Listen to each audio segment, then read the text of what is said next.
कोसा के साड़ी पहनाहूँ तो लाओ, चांदी के साड़ी पहनाहूँ तो लाओ, सोने के कंगना पहनाहूँ तो लाओ, पुन्नी के मेला ले जाऊँ तो लाओ, ढेलवा के झूलना झूलाऊँ तो लाओ।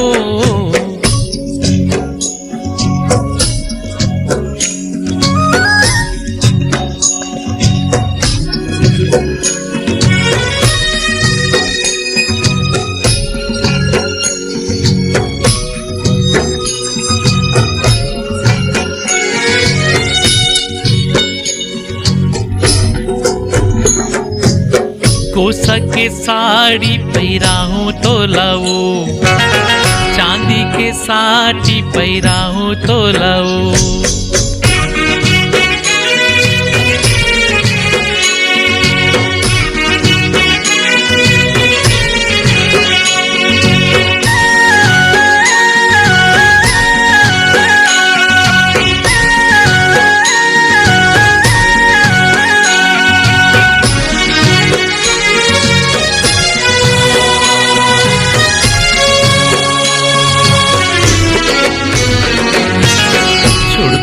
गोरी तैहा पहली के बात ला, दगा नहीं करम अब के बाद।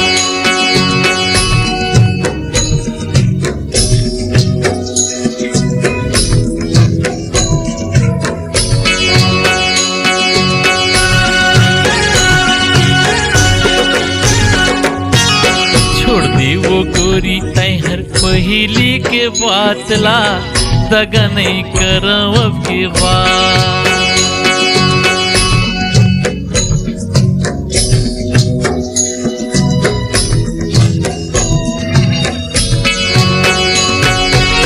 जेने खाबे तेन खाबाहू तो लाओ, लस्सी को कोला पिलाहू तो लाओ, आए हो ही सर्कस देखाहू तो लाओ, कोसा के साड़ी पहनाहूँ तो लाओ, चांदी के साड़ी पहनाहूँ तो लाओ।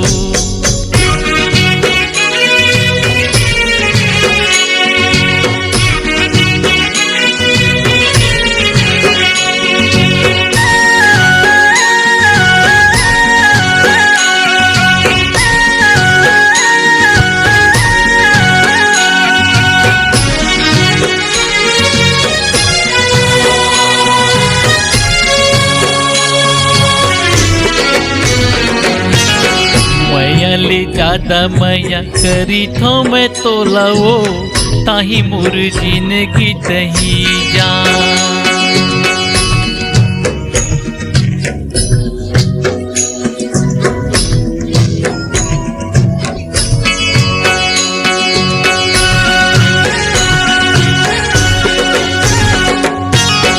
मैया ले ज्यादा मैया करी थो मैं तो लाओ, ताही मोर जिंदगी तही जा।